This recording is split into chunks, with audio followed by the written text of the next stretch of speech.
always worked in kitchens. I started working in kitchens when I was 16. And honestly, it really kind of fell in my lap when I did a couple of cakes for some friends, one for my brother's now wife. And I had never thought that I would end up owning my own business. I always figured I would just kind of work for someone else forever. And oops. I was wrong. What was your biggest challenge in getting started? Trying to find a place to actually have a bakery and get off the ground in that way. I mean, it's tough, and it's not like you kind of wake up one day and you're like, I'm going to do this thing, because there's all these little pieces that go along with it. And I, for 9 months, ran it out of someone else's store at night while they weren't there. And finally finding this place was phenomenal. But I mean, you run into all these issues with leases, and you know, you've got to have the fire department has to come in and check everything, and the county health department has to come in.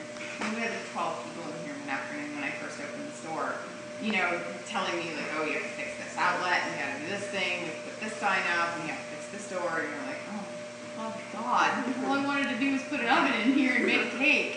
So it's the little stuff that really seems to pile up.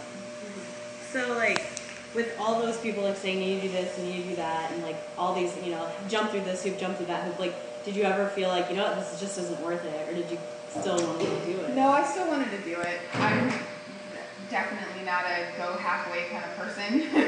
I'm like, if you're gonna get wet, you might as well go swimming. So yeah. I'll see it through to the end. Fair enough. So how long have you said you were in somebody else's place for 9 months. How long have you been here? I've been here for a little over a year, about a year and a half. But I've had the store for about 2.5 years. So were you like the Yellow Bull Bakery the whole time? Yeah. Yep, sure was. How did you come up with the name Yellow Bull Bakery? It's named after my grandmother.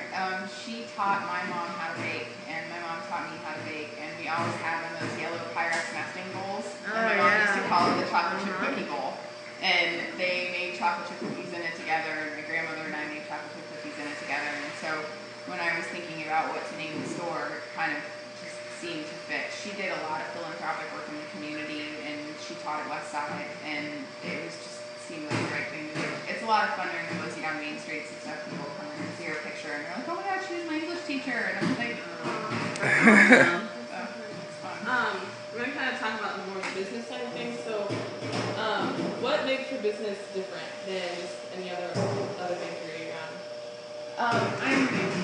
I guess I can't speak to, I know that I'm very picky about the ingredients that go in the cakes. Like, we buy our stuff from all different distributors because I'm obnoxiously choosy about the cocoa powder and, flour and sugar and things like that. I don't know how other bakeries do their buying, so I can't say that that's one of the ways that we're different. But there really isn't anything that we won't do as far as the bakery is concerned. We're just a bakery. So the cake thing has become kind of our wheelhouse. We do a lot of custom cakes, but we can do just about any pastry that you can think of. Okay. Do you offer like any special prices for certain events, or like special guests, or like long-term customers have special benefits? Do you do anything kind of like that? It kind of depends. Like when we're doing benefits for people, we'll cut prices. Like we do a lot of donations for Riley Children's Hospital. We've done some stuff for them. Purdue students, when they order, you get the student discount. Right now we're doing Educators Month in November, so anybody that has a staff ID card gets 10% off. So we do a lot of things like that. Can you kind of explain like how the business works, like kind of from the beginning, like how customers come in, order the cake, or can they do it online, or does it have to be done in person? Or I was a really big stickler about having a big web presence because it's kind of where things have gone. So the website was a really big deal, and one of the first things that I did, and I had a really comprehensive website before I even had a storefront. So it's making sure that there's a way to be contacted that way. So yes, people can order online. It's not a solid order until it's been confirmed. But you can call the store, you can come into the store, kind of however you want to do it.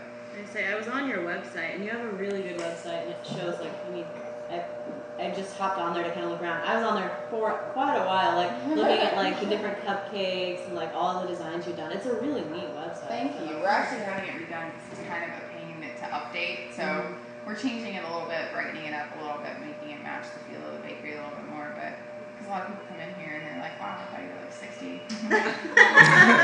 No. What would you think is your biggest form of advertisement? Kind of reaching out to the Radio. Radio has been the place that I have put all of my efforts into. So we advertise on B1029. We do the Free Cake Fridays. Part of that is that I was on B1029 this morning. So go on and chat with Logan and do the whole line that way. So definitely making sure when you're doing something that you do it fully. Don't like do a print ad here and radio ad here and kind of spread it out. When it comes to advertising nowadays, and especially in business and marketing, it's all about branding and it's all about making people remember who you are. And my mom teaches LED at Purdue, and she stands in front of the class and does this whole my kids do this, and my daughter runs the Elbow Bakery downtown, and 3 or 4 students looked at each other and went, she doesn't give a sheet, because it's part of the radio ad. So it's working, but it is that branding and making sure that you're constantly staying at the forefront of that kind of thing. So always picking one thing and going with that full force is really the way to go. Do you do anything like specific that you did that puts you ahead of your competitors, like in within at least? I think there are 3 or 4 bakeries in the area that all do wedding cakes, and I think each one of them kind of has their own specific thing that they're good at. I know that for us, really doing an overblown custom kind of thing is where we really thrive. And there's other bakeries that do just as good, work in their areas of expertise. So.